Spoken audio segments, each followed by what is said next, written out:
Welcome back to our channel. Today, we're diving into the world of songwriting. Songwriting, like any creative endeavor, can be both exhilarating and daunting. Yet, behind every memorable melody lies a process, a craft honed by countless songwriters over generations. In this video, we'll dive into the art of songwriting, drawing from the wisdom of seasoned musicians and wordsmiths who have mastered the delicate balance of rhythm, rhyme, and emotion. From chart toppers to indie darlings, these tips offer invaluable insights into the magic of transforming fleeting thoughts into timeless tunes. Whether you're a seasoned musician or just picking up a pen for the first time, join us as we unravel the mysteries of songwriting.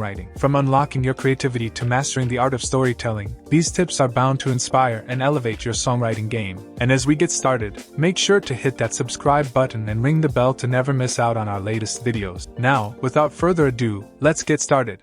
Tip number 1. Tell a captivating story. A compelling story can elevate a song from mere notes and words to a deeply resonant experience. Whether it's a personal anecdote, a fictional narrative, or a universal theme, storytelling lies at the heart of memorable songs. By weaving a narrative arc through your lyrics, you invite listeners on a journey, engaging their emotions and imagination along the way. The key is to craft a story that is authentic and relatable, drawing from your own experiences or tapping into universal human emotions. Consider the characters, conflicts, and resolutions that will captivate your audience and leave a lasting impression. From love and heartbreak to triumph and perseverance, storytelling in songwriting allows you to connect with listeners on a profound level, leaving them with a sense of empathy or inspiration long after the music fades. What do you think the role of the songwriter is for everybody else? We know what it means to you, but if you think about the songwriter as a human being, as someone who contributes and offers a gift of value to people, what do you think the role of the songwriter is to society?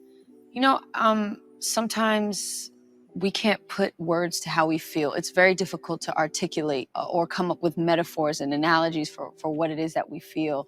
The best words to describe, the life that we live, the things that we feel, the things that we see is really a songwriter's purpose, I think. Yeah, no, I completely agree. And that's a simple way to put it. But I also think it's a way to tell stories and kind of leave a mark. Tip number 2. Collaborating with other songwriters. This gives you exposure to different styles and techniques, expanding your creative horizons and helping you discover new approaches to songwriting. Additionally, collaborating fosters a supportive environment where you can receive constructive feedback and learn from the strengths and weaknesses of your peers. Working with others also allows you to leverage their expertise and skills, filling in gaps in your own knowledge and enhancing the overall quality of your songs. I think music at the end of the day has nothing to do with business. Music has to do with people. If you're reaching out saying, hey, I have this song, and like as a precursor to everything, I'm saying that you can't go out and try to go for, oh, this person's hot right now. I want a song with them, so my song blows up. Yeah. It's important that it's organic. It's not like two artists with each other and say, let's make something. And then if somebody does something for my album, I'm in the studio the first chance I get. Tip number 3. Create a comfortable space for songwriting. Creating a comfortable space for songwriting is essential for creativity and inspiration. Firstly, a comfortable environment fosters relaxation and reduces stress, allowing the songwriter to enter a state of flow more easily. This facilitates uninhibited expression and enables ideas to flow more freely. Additionally, a comfortable space can be customized to cater to the songwriter's preferences, whether it's through ambient lighting, ergonomic furniture, or inspiring decor, which can stimulate creativity and evoke emotion. Moreover, a dedicated songwriting space cultivates a sense of routine and discipline, encouraging regular practice and honing of skills. It also serves as a sanctuary where the songwriter can retreat from distractions and immerse themselves fully in the creative process. The creative production writing crew of Billy's debut album is 2 people. It's just her and me. We've written and recorded like 90% of everything we've ever made in my bedroom in my parents' house. It's really small, but it's really cozy. Billy will sit on my bed, and I have like a lot of like big Murakami pillows on my bed. She gets inspired, like we'll track something and I'll sit and I'll work on production, then we'll work on lyrics together. I have a piano in there. We tend to work pretty long days. Mom will just like bring in food because we'll just keep going. I can't even explain it. I can't explain it.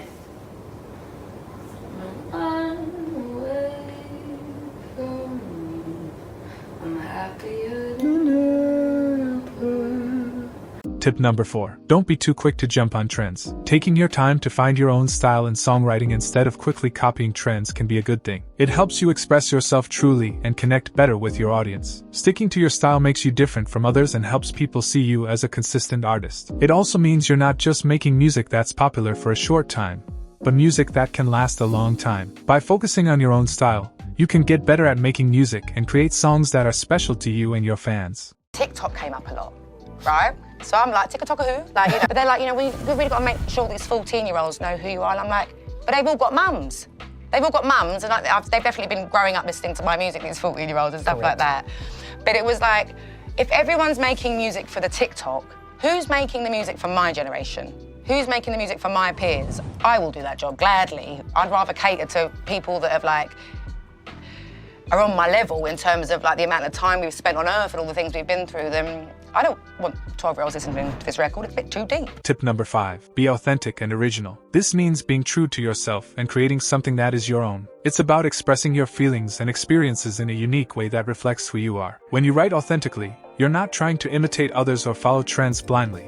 Instead, you're tapping into your own creativity and personal voice. Originality means bringing something new to the table, whether it's through your melodies or arrangements. It's about avoiding cliches and exploring fresh ideas that resonate with you. Remember, there's only one you, so embrace your individuality and let it shine through in your music. By staying true to yourself and embracing your uniqueness, you'll create songs that are both meaningful and memorable. I really get bummed out. I really get upset when people take credit for stuff they don't do. When people make up stories in interviews of, yo, we were chilling and we wrote it like this, when they weren't there when the song was written. I get very upset about that. It hurts. Coming from a songwriter world, I was gonna do it. I was gonna be that ghostwriter that wrote for these big artists and that never got credit.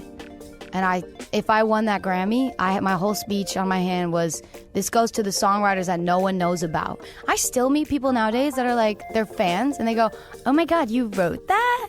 I was like, bruh, every word I wrote. Like, what do you mean I wrote that? I wrote the music. Tip number 6. Create memorable melodies. Creating memorable melodies involves crafting tunes that stick in people's minds. Rhyming adds a poetic quality, making songs catchy and easy to remember. When writing, focus on simple words that flow smoothly together. Think about everyday experiences or emotions to connect with listeners on a personal level. Keep melodies repetitive but not boring, striking a balance between familiarity and surprise. Experiment with different rhythms and note patterns to find what resonates. Don't force rhymes. Let them naturally complement the melody. A memorable melody with rhyming lyrics can make your songs stand out and linger in people's hearts and minds long after they've heard them. To have all of that success and then to, at that point, switch to English for that record. Can you help me understand that? That was nerve-wracking. I barely spoke English. I don't even ask me how I wrote an entire album in English. I did it, I remember reading Leonard Cohen. Oh, Canadian. Yeah, Canadian. I was trying to understand how rhymes worked. Do you remember what Leonard Cohen was? Can you remind me? Was it Suzanne? Suzanne takes you down. Was it So Long, Marianne? Yeah, that one. Yeah. It's time we began to love. And I bought a book of Leonard Cohen's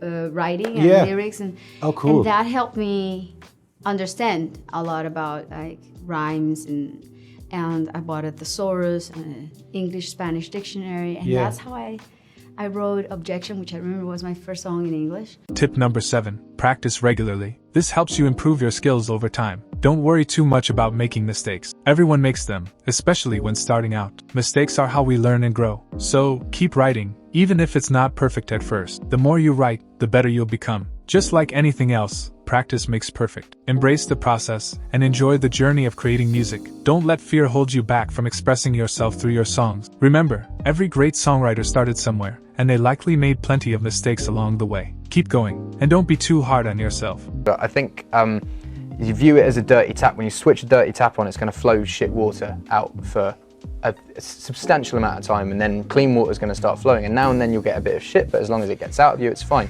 So with songs, you're going to write shit songs at the beginning.